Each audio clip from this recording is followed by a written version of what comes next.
santai guys, jangan cuma ditontonin, yuk di subscribe, buru.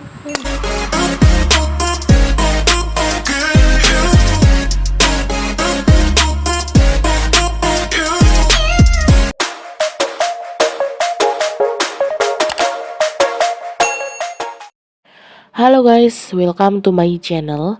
Hari ini aku tuh dapat tugas sejarah, yaitu materi tentang rute perjalanan samudra bangsa Belanda dan Inggris sampai ke Indonesia. Jadi sebelum lanjut ke materinya, jangan lupa nih, aku minta bantuan ke kalian untuk di subscribe, karena subscribe itu gratis. Dan selamat menonton, enjoy the video. Jadi awal mula kedatangan bangsa Inggris di Indonesia itu yaitu dari mula-mula negara Inggris sendiri itu berangkat pada tahun 1577 Masehi yang dipimpin langsung oleh Francis Drake dan Thomas Cavendish dengan mengikuti rute perjalanan dari Spanyol. Rombongan ini berhasil mendarat di Ternate pada tahun 1579 Masehi. Jadi materi yang selanjutnya yaitu jalur pelayaran Inggris ke Indonesia. Jadi jalur mana saja yang dilewati Inggris untuk sampai ke Indonesia. Keberhasilan Portugis menemukan Maluku membuat perdagangan rempah-rempah di Eropa semakin meluas. Lisbon atau Lisboa, ibu kota Portugis, berkembang menjadi pusat perdagangan rempah-rempah di Eropa Barat. Kondisi inilah yang membuat Inggris dapat mengambil keuntungan besar dalam perdagangan rempah-rempah, karena dapat memperoleh rempah-rempah secara bebas dengan harga yang murah. Adanya konflik antara Inggris dan Portugis sebagai bagian dari perang 80 tahun membuat Inggris mulai kesulitan mendapatkan rempah-rempah dari Lisbon. Kondisi tersebut membuat bangsa Inggris berusaha mencari sendiri negara manakah penghasil rempah-rempah dengan melakukan pelayaran. Jalur pelayaran bangsa Eropa yang ditempuh Inggris disebut juga dengan Magellans. Nah, ini dia nih peta Magellans atau jalur yang dilewati Inggris. Poin yang kedua yaitu tempat pertama yang dimasuki bangsa Inggris adalah Maluku. Jadi tempat pertama kali ketika Inggris datang ke Indonesia yaitu tempat pertama kalinya itu di Maluku. Nah, ini dia nih jalur pelayaran bangsa Inggris sampai ke Indonesia yang dimulai dari negara Inggris sendiri, kemudian lanjut ke Samudra Atlantik, dan yang kemudian lanjut ke Selat Magellans, kemudian diteruskan ke Samudra Pasifik, kemudian ke Filipina, dan yang terakhir sampai ke Maluku atau Ternate. Awal mula kedatangan bangsa Belanda ke Indonesia. Belanda datang ke Indonesia di bawah pimpinan Cornelis de Houtman dan berhasil mendarat di Banten pada tahun 1596. Namun kedatangan Belanda diusir oleh penduduk pesisir Banten karena mereka bersikap kasar dan sombong. Belanda datang lagi ke Indonesia dipimpin oleh Jacob van Helpt pada tahun 1598. Cornelis de Houtman menjadi pelaut Belanda yang berhasil sampai ke Indonesia untuk yang pertama kalinya.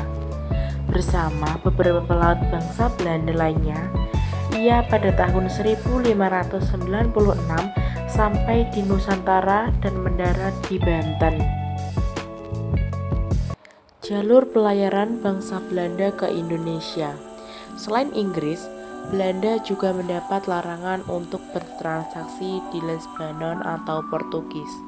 Sehingga pihak Belanda juga ikut melakukan pelayaran menjelajahi samudra dengan salah satu tujuan utamanya yaitu untuk mendapatkan rempah-rempah. Tokoh penjelajahan samudra dari Belanda yang berhasil sampai ke Nusantara adalah Cornelis de Houtman. Sebelumnya ada tokoh lain nih dari Belanda yang melakukan pelayaran namun tidak berhasil sampai ke Indonesia. Ada dua tokoh yang melakukan penjelajahan samudra dari negara Belanda, yaitu tokoh pertama yang melakukan penjelajahan adalah Barents yang mencari daerah timur melalui jalur utara. Sayangnya, rombongan ini mendapat masalah karena air laut membeku di kutub utara dan memutuskan untuk kembali. Dalam perjalanan pulang, Barents meninggal dan namanya diabadikan untuk sebuah nama laut. Pelayaran oleh Belanda berikutnya dilakukan oleh Cornelis de Houtman. di mana jalur pelayaran bangsa Eropa yang dilakukan Belanda mengikuti rute pelayaran Portugis. Namun, Belanda langsung menuju pelabuhan Banten dengan menyeberangi Samudra Hindia dan melalui Selat Sunda tanpa melalui India.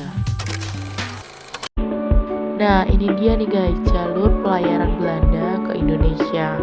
Jadi, ketika Belanda mau ke Indonesia, jalur-jalur yang dilewati itu dari samudra dan lain sebagainya.